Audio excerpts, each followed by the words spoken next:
جمعہ کے دن تم جو مجھ پر درود پڑھتے ہو اسے میں خود سنتا ہوں. سبحان اللہ. یہ جمعہ کے دن جو مسلمان رسول کریم صلی اللہ علیہ وسلم پر درود شریف پڑھتا ہے تو میرے آقا علیہ السلام فرماتے ہیں کہ اس کے درود کو میں خود سنتا ہوں. سبحان اللہ. کتنا خوش نصیب ہے وہ مسلمان جو جمعہ کے دن وقت نکال کر اپنے آقا کریم صلی اللہ علیہ وسلم کی بارگاہ پناہ میں کثرت سے درود پڑھتا ہے. اس کا درود آقا سنتے ہیں. اور آقا علیہ السلام نے فرمایا قیامت کے روز کچھ گروہ میرے حوض پر آئیں گے تو میں انہیں کثرت درود پاک کی برکت سے پہچان پاؤں گا اور اپنے ہاتھوں سے انہیں آب کوثر عطا فرماؤں گا. اللہ تبارک و تعالیٰ مجھے آپ کو جمعہ کے دن اور روزانہ بھی کثرت کے ساتھ درود شریف پڑھنے کی توفیق عطا فرمائے. آمین. ایک مرتبہ مل کر درود شریف پڑھیے. اللہم صلی علی سیدنا و مولانا محمد وعلی آل سیدنا مولانا محمد مبارک وسلم. صلاۃ و سلام علیک یا سیدی یا رسول اللہ صلی اللہ علیہ وآلہ وسلم. پیارے بھائیو، رسول کریم صلی اللہ علیہ وآلہ وسلم نے ارشاد فرمایا النکاح من سنتی فمن رغب عن سنتی فلیس منی. نکاح میری سنت ہے اور جو اس پر عمل نہ کرے وہ مجھ سے نہیں، یعنی میرے طریقے پر نہیں، ہمارے طریقے پر نہیں، سنت پر عمل نہیں. تو نکاح کرنا یہ آقا علیہ السلام والسلام کی سنت مبارکہ ہے. آقا علیہ السلام والسلام نے 11 نکاح فرمائے اور امت کے لیے 4 نکاح کرنے کی اجازت ہے. کتنے؟ 4 نکاح. اور اس کے اندر دوسرا نکاح اگر کرنا چاہتا ہے تو ضروری نہیں ہے کہ پہلی بیوی سے اجازت لے، یہ ضروری نہیں ہے. جتنے چاہے مرد نکاح کر سکتا ہے، لیکن اللہ تعالیٰ نے جو حکم فرمایا ہے وہ یہ ہے کہ درمیان میں، سب کے درمیان میں انصاف اور عدل قائم کرو. ایک طرح حل کرو، ایک کو جتنا کیا ہے دوسرے کو اتنا کرو. ایسا نہیں کہ وہ اچھے گھر میں رکھا، اچھا کھلاتا پلاتا ہے، اچھا لباس پہناتا ہے اور دوسرے کو نہ اچھا کھلاتا ہے، نہ پہناتا ہے، نہ اچھا رکھتا ہے. تو ایسا جو شخص ہوگا، آقا علیہ السلام نے فرمایا کہ جو شخص اپنی بیویوں کے بیچ میں عدل انصاف نہ رکھے، قیامت کے دن جب آئے گا تو اس کا ایک حصہ مفلوج ہوگا، فالج زدہ ہو جائے گا، یہ فرمایا. تو میرے پیارے محترم بھائیوں، نکاح کرنا 1 2 3 4 جتنے چاہے نکاح کر سکتا ہے، لیکن اس کے اندر انصاف اور عدل قائم رکھنا یہ ضروری ہے. اور نکاح کی جو عمر ہے جو شریعت نے بتائی ہے کہ لڑکا جو ہے 9 سال سے 12 سال سے 15 سال کے درمیان لڑکا بالغ ہوتا ہے. 9 سال سے 15 سال کے درمیان لڑکیاں بالغ ہو جاتی ہیں. لڑکیاں پہلے بالغ ہوتی ہیں، بچیاں 9 سال سے 15 سال کے درمیان. کوئی بچی 9 سال میں بالغ ہوتی ہے، کوئی 10 میں، کوئی 11 میں، کوئی 12 13 14 15 سال کے بعد ہر بچی بالغ. اور بچے لڑکے 12 سے لے کے 15 سال کے درمیان بالغ ہو جاتے ہیں. بلوغیت کے آثار ان میں آ جاتے ہیں، بالغ ہو جاتے ہیں. تو جب بالغ ہو گئے تو ان کو نکاح کی شریعت نے اجازت دی، کیونکہ بالغ ہو گئے، نماز فرض ہو گئی، روزہ فرض ہو گیا. جب نماز فرض ہو گئی، روزہ فرض ہو گیا اور وہ جو ہے بالغ ہو گیا یا بالغ ہو گئی تو اب شریعت نے اس کو اجازت دی کہ وہ نکاح کر لے، کہ وہ شادی کر سکتا ہے. تو ہمارے پاس تو 15 سال میں شادی کی اجازت شریعت نے دے دی. لڑکا بھی کر سکتا ہے، لڑکی بھی 15 سال میں نکاح کر سکتی ہے کیونکہ وہ بالغ ہو چکی ہے. لیکن اب ہمارے پاس ہماری شریعت میں جو ہے اس کے اندر لوگ مداخلت کرتے ہیں. 15 سال کو ہٹا کر 18 سال کر دیا کہ نہیں 15 سال میں نہیں کرنا، 18 سال میں کرنا. ارے آپ کون ہوتے ہو ہماری شریعت کو بولنے والے؟ ہمیں اللہ رسول نے حکم دیا ہے، ہم اللہ رسول کے ماننے والے ہیں، شریعت کے ماننے والے ہیں. لیکن ہم کمزور کیوں ہو رہے ہیں؟ ہم شریعت سے دور رہ کر، سنتوں سے دور رہ کر، مسجدوں سے دور، قرآن پاک سے دور رہ کر ہم اپنے دین کو کمزور کر رہے ہیں. اس لیے ہمارے دین میں کوئی مداخلت کر رہا ہے. ہم اگر مضبوط ہوتے اپنے دین پر، اپنے سنیت پر، دین پر، قرآن پر، حدیث پر ہم مضبوط ہوتے تو کسی کی ہمت نہ ہوتی کہ وہ ہماری شریعت میں مداخلت کرے. تو اس سے پہلے بھی 3 طلاق کے مسئلے پر بھی شریعت پر مداخلت کی گئی، اور پھر اب 18 سال سے بڑھا کر 21 سال کی بات کی جا رہی ہے کہ 21 سال تک جو ہے بچی نکاح نہیں کر سکتی، نہ بچہ نکاح کر سکتا۔ تو میرے پیارے بھائیوں، یہ شریعت میں مداخلت کرنا مسلمان کبھی برداشت نہیں کرے گا۔ اللہ رسول کا جو قانون ہے وہ اپنی جگہ مسلم ہے، اور ہم اللہ اس کے رسول کے قانون کے مطابق چل رہے ہیں، لیکن یہاں پر قانونی دنیا کی جو قانون ہے، یہ قانون بنا کر مسلمانوں کو پریشان کیا جا رہا ہے۔ اس سے نقصان کیا ہوگا؟ اس سے نقصان یہ ہوگا کہ کئی مسلمان بچے اور بچیاں یہ گناہ کی طرف جانے کا اندیشہ ہے، گناہ کی طرف جانے کا اندیشہ ہے، کیونکہ 18 سال کی عمر میں، 19 سال میں، 20 سال میں اگر نکاح ہو جاتا ہے تو پھر بچہ یا بچی اپنے داماد کو گناہوں سے بچاتے ہیں، کیونکہ ہمارے اسلام نے فرمایا کہ نکاح جو کر لے گویا اس نے اپنا آدھا ایمان بچا لیا، اور اب اللہ کی بارگاہ میں دعا کرے کہ یا اللہ میرے اور آگے ایمان کی حفاظت فرما۔ تو نکاح کرنا گویا اپنے آدھے دین کو بچا لینا ہے، اور مزید آدھے دین کو بچانے کے لیے اللہ کی بارگاہ میں دعا کرنا ہے، یہ آپ نے سامنے فرمایا۔ تو جس نے نکاح کر لیا اس کا آدھا دین محفوظ ہو گیا۔ اب بچہ 18 سال میں وہ چاہتا ہے کہ میں نکاح کر لوں، ماں باپ اپنی بیٹی کی شادی کرنا چاہتے ہیں کہ 18 سالوں میں بچی کے، ہماری بچی بڑی ہو گئی ہے، ہم اپنی ذمہ داری سے صبح کو ہونا چاہتے ہیں، اس کے گھر اس کو بھیجنا چاہتے ہیں۔ اب ان لوگوں نے خانوں کا کر دیا کہ نہیں 18 سال ہو گئے تو بھی نہیں، 21 سال تک نکاح نہیں کر سکتے، 3 سال تک ان کے لیے مسلمان بیٹھے، بچی بیٹھے، 3 سال کے اندر اگر اس سے کوئی گناہ سرزد ہو جائے، اس کا دامن میلا ہو جائے، اس کا ذمہ دار کون؟ اس کا ذمہ دار کون؟ تو میرے پیارے بھائیوں، یہ ہماری شریعت میں جو مداخلت ہو رہی ہے، اس کی ہمیں پرزور مخالفت کرنی ہوگی، اور اس کے خلاف ہمیں آواز اٹھانی ہوگی، اس کے خلاف ہم کو متحد ہونا ہوگا، اور ایسے جو قانون بار بار بنائے جا رہے ہیں جس کے اندر مسلمانوں کو تکلیف پہنچائی جا رہی ہے، تو اس سے مسلمانوں کا معاشرہ مزید تباہ اور برباد ہوگا۔ نہ صرف مسلمان بلکہ جو ہمارے ہم وطن لوگ ہیں وہ لوگ بھی گناہ کو پسند نہیں کرتے، تو ان کے اندر بھی برائیاں پھیل جائیں گی، لیکن پورے معاشرے میں برائیاں پھیل جائیں گی ایسے قوانین سے۔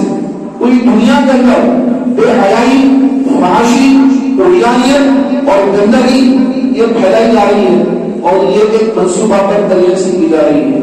یہود اور نصارہ بالخصوص یہودیوں کا یہ ایجنڈا ہے کہ دجال آنے والا ہے، اور ان کے عقیدے کے مطابق دجال کو وہ مسیح کہتے ہیں، اور ہم دجال کو سب سے بڑا فتنہ کہتے ہیں، جو رسول کریم نے ہمیں خبر دی کہ سب سے بڑا فتنہ جو میری امت میں ظاہر ہوگا وہ دجال کا فتنہ ہوگا۔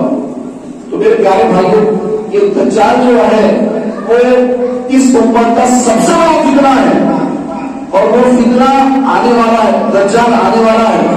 تو دجال جو آنے والا ہے تو اس کی تیاری یہود کر رہے ہیں، کیونکہ وہ یہود کی فوج اس کے ساتھ ہوگی، 70,000 یہودی دجال کے ساتھ ہوں گے، اور مسلمانوں سے جنگ کریں گے، مسلمانوں سے لڑیں گے، اور عیسیٰ علیہ السلام کی خوشبو سے دجال پگھلنے لگے گا اور بھاگے گا، تو عیسیٰ علیہ السلام اس کا پیچھا کریں گے اور نیزہ اس کی پیٹھ میں ماریں گے، تو نیزہ اس کی پیٹھ سے آر پار ہوگا اور وہی ہلاک ہو جائے گا، وہ مر جائے گا، اور اس کے بعد پوری دنیا میں صرف اسلام ہوگا، اسلام، ہر طرف مسلمان، کوئی کافر نہ ہوگا، کوئی یہودی نہیں ہوگا، کوئی نصرانی نہیں ہوگا، پوری دنیا میں اسلام ہوگا، ایک ہی مذہب اسلام، اور کوئی مذہب نہیں۔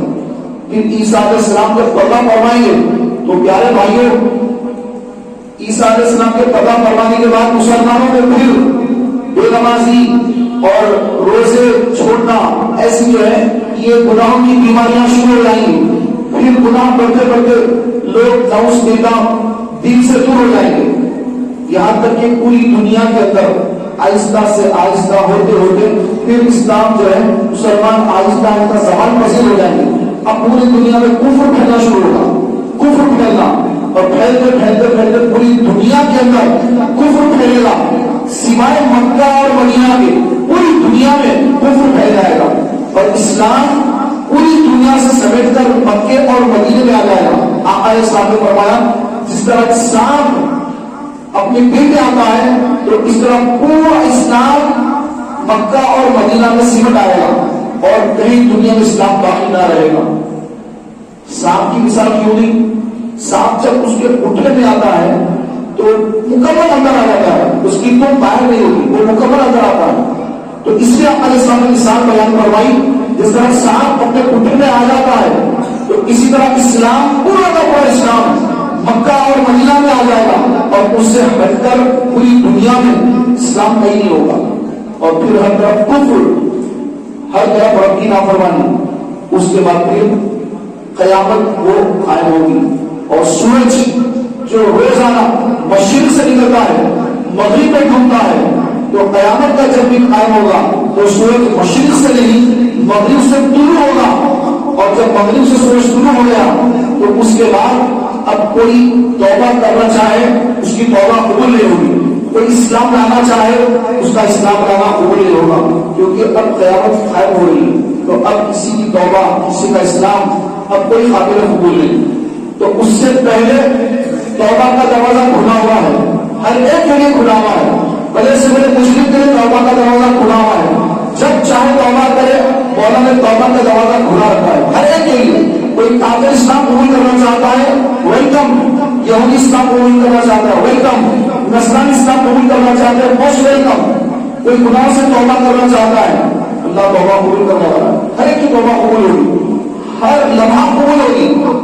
لیکن جس دن سورج مغرب سے طلوع ہوگا اللہ تبارک و تعالیٰ توبہ کا دروازہ بند کروا دے گا، اب کسی کی توبہ قبول نہیں، جس نے جو گناہ کیا ہے اس کی سزا اس کو ملتی رہے گی۔ تو میرے پیارے بھائیوں، اللہ تبارک و تعالیٰ عز و جل کا یہ جو نظام ہے، اللہ تبارک و تعالیٰ نے جو نظام رکھا ہے اس میں ہم بھی ایک مختصر وقت کے لیے دنیا میں آئے ہیں، ہم بھی چلے جائیں یہاں سے۔ اب ہمارے جانے کے بعد کتنی صدیاں گزرنے کے بعد، ہماری کتنی نسلیں گزرنے کے بعد عیسیٰ علیہ السلام تشریف لائیں گے، پھر عیسیٰ علیہ السلام توبہ فرمائیں گے تو حضور کے روضے کے پاس ان کی تدفین عمل میں آئے گی۔ اس کے بعد پھر آہستہ آہستہ اسلام جب کم ہوگا تو صدیاں گزر جائیں گی، تو سوچیں کہ ہمارا کیا ہوگا، ہم کہاں ہوں گے، ہماری خبر کہاں ہوگی۔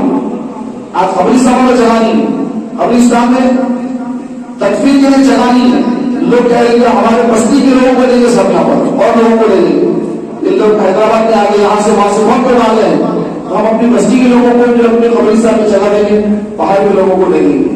تو ایک ایک قبر میں دو دو تین تین جو ہے مردوں کو ڈالا جا رہا ہے، ہڈیوں کو بازو رکھ کر یا لوگ ہڈیوں کو ڈال کر پھینک بھی رہے ہیں، ایسے بھی کیسے سو رہے ہیں، آپ کو دیکھا بھی ہوگا سوشل میڈیا وغیرہ پر۔ تو پیارے بھائیوں، ہمارا کیا ہوگا، ہمارے وجود کا کیا ہوگا؟ آج جو ہم اپنے آپ کو اتنا اہم سمجھتے ہیں کہ میں بہت اہم ہوں، میرے بغیر کچھ نہیں، میں بہت بڑا ہوں، تو ہم جو یہ سمجھ رہے ہیں، اور تو پیارے بھائیوں کیا ہوگا ہمارا حال؟ خبر میں جانے کے بعد کیا ہوگا؟ ہماری خبر بھی باقی رہے گی یا نہیں رہے گی؟ خبر بھی ختم ہو جائے گی۔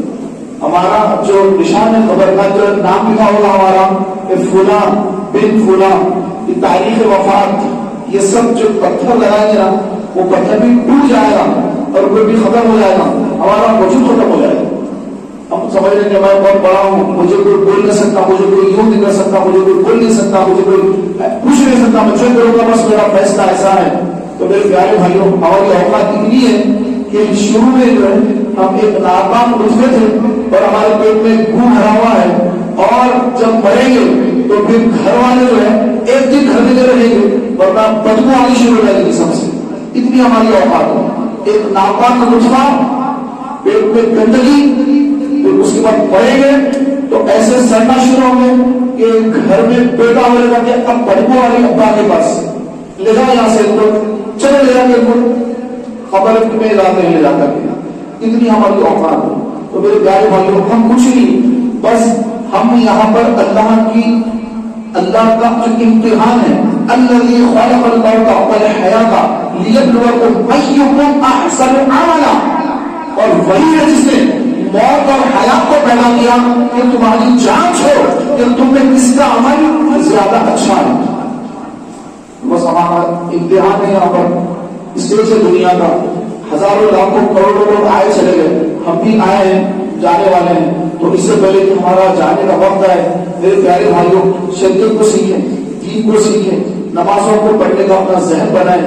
کہ آج کئی مسلمان بھائی ہیں کہ فجر کا وقت, سردی کا وقت ہے, سو جا رہے ہیں, فجر کی نماز پڑھنے کو تیار نہیں, ظہر پڑھتے ہیں پھر اس کے بعد چلے جاتے ہیں, جمعہ پڑھ لیا تو چلے گئے اس کے بعد. تو ایسا نہ کریں, بلکہ قیامت کا جب دن قائم ہوگا سب سے پہلے نماز کے بارے میں اللہ تبارک و تعالیٰ سوال فرمائے گا کہ نمازیں کتنی ادا کی.